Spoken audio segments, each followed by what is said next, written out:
Hello dear student, आपको पता होगा कि मैं इससे पिछले जो भी क्लास हुआ वो मैं पियाजे का सिद्धांत और नियमों के बारे में जाने हैं। और आज हम जो जानने वाले हैं ले वाइगोस्टी की सिद्धांत के बारे में पढ़ेंगे। और इसके बाद आज ही की क्लास में मैं नैतिक जो सिद्धांत था लोअर कैरवेंस का सिद्धांत उस पर भी मैं बात करने वाला। दोनों आज हम इसी वीडियो में कवर करने वाले हैं।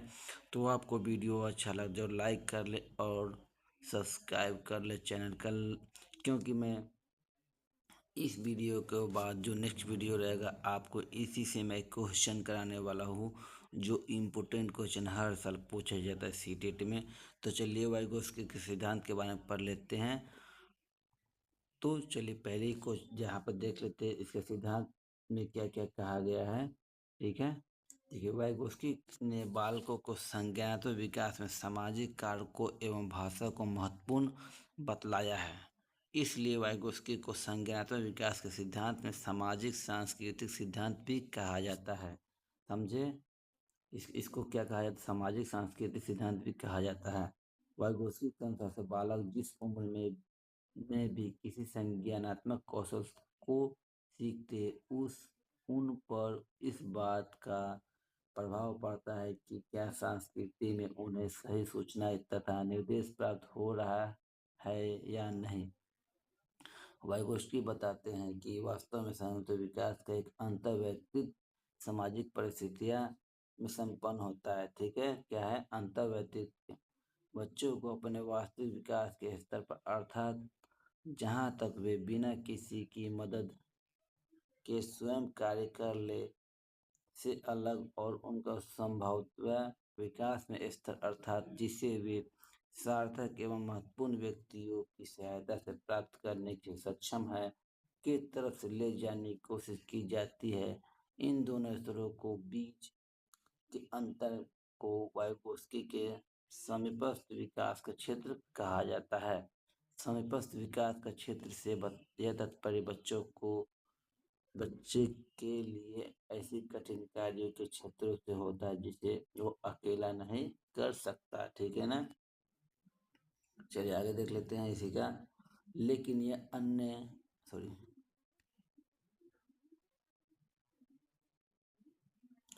देखिए यहाँ पर कहाँ तक पढ़े थे हम लोग। लेकिन यह वयस्कों का कुशल सहयोग की मदद से उसे करना संभव। वाइगोस्की ने विचार दिया है कि वयस्कों के साथ की गई सामाजिक अंतःक्रिया किस प्रकार बच्चे के संज्ञानात्मक विकास में मदद करती है। इस सिद्धांत के अनुसार बालकों को चिंतन व भाषा दोनों ही स्वतंत्र रूप से पहले विकसित होता है। देखिए वाइगोस्की का कहना है कि इस सिद्धांत के अनुसार जो कहा है बच्चों को स्वतंत्र, देखिए बालकों को चिंतन और भाषा का विकास दोनों पहले से हो विकसित होता है। ठीक है ना, बाद में वे आपस में मिल जाते हैं।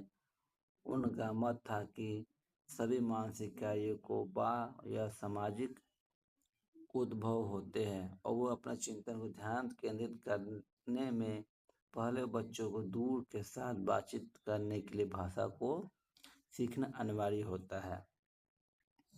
तो इस सिद्धांत के अनुसार से यही कहा गया वाइगोस्की कि बच्चे अंतःक्रिया यानी अपने आप बच्चे बात करके सोच करके बच्चा भाषा का विकास करता है, चिंतन का विकास कर लेता है। ठीक है ना, चलिए कोहलबर्ग के अनुसार क्या कहता है उसके बारे में देख लेते हैं। मैं कोहलबर्ग ने विभिन्न प्रयोग के बाद बताया गया कि व्यक्तियों का नैतिक विकास मुख्य 3 अवस्था में होकर गुजरते हैं। कितने अवस्था में, तो 3 अवस्था में, याद रखिएगा।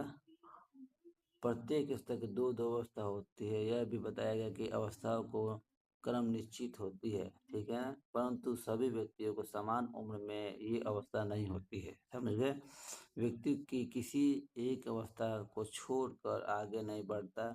बहुत से लोग ऐसे भी होते हैं जो नैतिक निर्णय को उच्चतम स्तर पर कभी भी पहुंच पाते तथा कुछ लोग नैतिक निर्णय के अपरिपक्वता स्तर पर हमेशा पुरस्कार व दंड के छुटकारा पाने के समीप रखते हैं। ये 3 इस प्रकार से हैं। चलिए 3 अवस्था इसको देख लेते हैं। पहली अवस्था है जो है पूर्व रूढ़िगत नैतिक स्तर। इसका लेवल होता है 4 से 10 साल तक होता है। आयु होती है सही गलत निर्णय स्वयं को मानकों के आधार पर न लेकर दूसरे के मानकों के आधार पर लेता है। अगर आपको 4 से 10 साल के बीच में आपको कोई बोल दे ये गलत है तो गलत मान लेते हैं, ये सही है तो सही मान लेते हैं। तो इस स्तर में यही बात होती है। बच्चों की बात को अच्छा या बुरा उसके भौतिक परिणामों के आधार पर कहते हैं, ठीक है ना। इन दो अवस्था होती है। प्रथम अवस्था में बालक शक्तिशाली प्रतिष्ठित व्यक्ति का माता पिता के प्रति सम्मान दिखता है तथा उनको दंड न मिले। दूसरी अवस्था बालकों को पुरस्कार पाने की अभिप्रेरणा प्रबल होती है। यह दिखावा की खोज होती है जिसमें बालक सहभागी आदि दिखता है। सही अर्थ में ये न्याय उदार सहानुभूति के आधार पर नहीं होता है। चलिए आगे इसका देख लेते हैं। दूसरा, रूढ़िबद्ध नैतिक का स्तर। जो स्तर होता है 10 से 13 साल तक होता है। याद रखिए 3 स्तर होता है, जिसमें दूसरा स्तर ये है। यह अवस्था 10 से 13 साल तक होती है। इसमें बालक उन क्रियाओं को समझता है जिससे दूसरे को मदद मिले या वो समाज के नियमों को अनुकूल है। समझ गए, दूसरे को मदद मिले या समाज के नियमों को अनुकूल है, जैसे समाज चल रहा है उसी तरह चलेगा इसमें। तीसरी अवस्था, उत्तर रूढ़िबद्ध नैतिक अवस्था।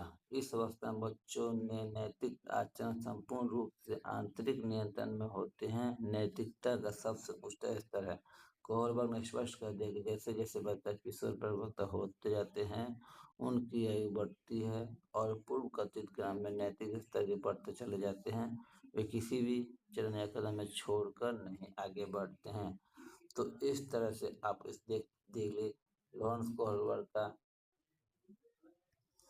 3 महत्वपूर्ण सिद्धांत है, ठीक है ना।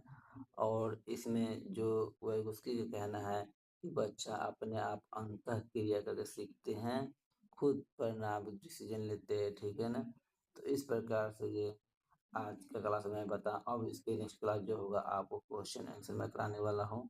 तो नेक्स्ट वीडियो में जरूर बने रहें, लाइक करें, सब्सक्राइब करें और वीडियो को ज़्यादा शेयर करें।